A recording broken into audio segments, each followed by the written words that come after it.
존경하는 강릉 시민 여러분, 행정위원회 김복자 의원입니다. 먼저 오늘 자유발언의 기회를 주신 강희문 의장님과 동료 여러분들께 감사드리며 특히 지난 폭설 피해 복구를 위해 현장에서 애쓰시는 깨비 봉사단을 비롯한 봉사자 여러분께 깊은 감사를 드립니다. 또한 지속적인 코로나19 재난 상황에서 국민 생명과 안전, 사회기능 유지를 위해 애쓰시는 김한근 시장님과 동료 공무원 여러분, 그리고 보건의료, 돌봄, 택배, 배달, 대중교통, 환경미화 분야에 종사하는 필수 노동자 여러분께 깊은 감사를 드립니다. 오늘 본 의원은 강릉 시민의 행복을 위해 노력하는 시장님과 공무원 여러분께 몇 가지 당부를 드리고자 이 자리에 섰습니다. 첫 번째, 공무원 휴직으로 인한 현업 부족으로 대시민 서비스의 누수가 발생하지 않도록 신속한 대안을 마련해 줄 것을 촉구합니다. 강릉시는 2021년 2월 4일 기준으로 정원은 1,419명이며 현원은 1,358명입니다. 결혼 인원은 61명으로 4.3%의 결혼율을 보이고 있습니다. 본 의원은 최근 5년간 강릉시 공무원 휴직 상황에 대해 조사하였습니다. 자료화면은 2016년부터 2020년까지 공무원 휴직 현황입니다. 휴직 누적 인원을 보면 2016년 59명, 2017년 69명, 2018년 88명, 2019년 104명, 2020년은 115명으로 나타났습니다. 정원 대비 휴직률을 볼 때 2016년 4.6%, 2017년 5.3%, 2018년 6.5%, 2019년 7.6%, 2020년에는 8.1%로 5년 전에 비해 공무원 휴직률은 약 2배 가까이 증가했습니다. 휴직 종류별에 있어 질병휴직은 2016년 12명, 2017년 12명, 2018년 16명, 2019년 22명, 2020년은 30명으로 5년 사이 2.5배가 증가했습니다. 남성들의 육아휴직이 늘어나고 가사휴직도 최근 증가하고 있는 현실입니다. 특히 사회복지직에서 최근 질병휴직과 육아휴직 증가 비율이 높았으며 결혼율이 높은 부서로는 수도가가 정원 37명 중 현원은 31명인 것으로 나타났습니다. 또한 민원의 최일선에 있는 각 읍면동은 정원이 한두 명 모자라는 곳이 많으며 특히 서울 사무소는 정원이 5명인데 현원은 3명으로 40%의 결혼율을 보이고 있습니다. 공무원들의 휴직률 증가는 강릉시만의 문제는 아닙니다. 지난 2019년 국회에서 행정안전부로부터 제출받은 지방공무원 질병휴직 현황에서도 지방공무원들의 건강 이상이 매년 증가하는 것으로 나타났습니다. 문제는 이러한 현상에 대해 우리 시가 구체적인 대안이 없다는 것입니다.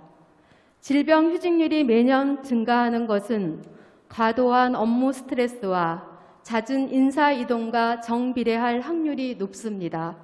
급여의 7할을 받더라도 심신을 쉬고자 하는 직급이 낮은 젊은 공무원들에서 많이 나타나고 있습니다. 2021년 강릉시의 예산 규모는 당초 예산 1조 2천억 원을 넘고 있습니다. 예산은 지속적으로 늘어나는데 공무원 휴직률이 높다면 실제 일하는 인력은 상대적으로 부족한 것이 현실입니다. 기간제 근로자를 채용하더라도 업무 책임성 때문에 한정된 일을 하게 되어 현업에 있는 동료 공무원들의 업무가 가중되어 또 다른 질병휴직으로 이어지는 악순환이 반복될 것입니다. 김복자 의원님, 발언 시간이 더 필요하십니까? 네, 감사합니다. 네, 5분 더 활용하시기 바랍니다. 이에 대한 우선적인 대안은 대체 인력풀 구축입니다. 교육 현장에서는 육아휴직 등의 결혼에 대해 대체 교사를 바로 투입하여 보충하고 있지만 지방 공무원의 결혼에 대해서는 대체 인력에 대한 리스트 구축조차 미비합니다. 직무 및 관련 전문성에 기초한 대체 인력 풀의 대상은 퇴직 공직자, 행정 유경험자, 공익요원 등으로 대상 가능 인력의 범위를 리스트업하고 총액 인건비 외에 발생하는 재원에 대해서는 별도의 재원 마련 방안이 필요하리라 봅니다. 해마다 강릉시의 명시 2월은 약 2천억 원이 됩니다. 일하는 공직 문화가 무엇보다 선행돼야 할 것이며 일과 쉼의 균형이 직업 공무원 조직에서도 절실히 필요하다고 생각합니다. 두 번째, 공직기강 강화에 최선을 다할 것을 요구합니다. 강릉시 공무원 범죄수사 통보 내용을 보면 2019년에는 도로교통법 위반 등 14건이었고 2020년은 28건으로 2배가 늘었습니다. 징계 처분 내역도 감봉, 정직 등의 중징계가 늘었습니다.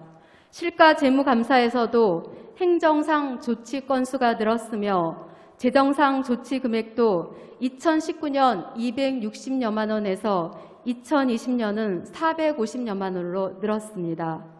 공무원 문책과 관련해서도 2019년 인사운영 지도감독 소홀 등 27건에 대해 훈계로 처분되었고 2020년은 임기제 공무원 채용 시 과도한 채용 기준 변경을 통한 채용기회 제한 등 37건이 훈계 조치되었습니다. 또한 최근 경찰에서 강릉시 공무원의 출장비, 초과 연장 근무 등 수당을 부정한 방법으로 900여만 원을 수집한 사실이 밝혀져 그 위법성은 심각한 수준에 와 있습니다. 국가 및 지방단체 모두가 공직기강을 확립하는 데 더욱 숙고해야 할 것이며 시민들의 민원에 신속히 대응할 수 있도록 지방공무원 관리에 철저를 해줄 것을 당부드립니다. 마지막으로 주 52시간제 적용으로 장애인 활동 지원 서비스에 어려움을 겪고 있는 척수 장애인들의 고통에 대한 제도 개선이 필요합니다. 최근 가장 많은 민원 요구 사항입니다. 현재 강릉시의 활동 보조 중개 시스템은 중증 장애인을 케어하는 활동 지원사가 한 사람의 장애인을 이용자를 케어함에 있어 중개 기간 한 곳만을 이용해야 하며 52시간밖에 지원할 수 없습니다. 이러다 보니 중증 장애인들의 입장에서는 대소변 처리, 목욕 등으로 활동 지원사가 바뀌는 것을 꺼리게 되지만 52시간이 초과되면 다른 활동 지원사에게 서비스를 받아야 하는 현실입니다. 한 사람의 활동 지원사가 한 사람의 장애인을 친밀감을 갖고 52시간 이상 지속적으로 케어할 수 있는 시스템 마련에 대해 적극 요구드립니다. 이상 경청해 주신 모든 분들께 감사드립니다.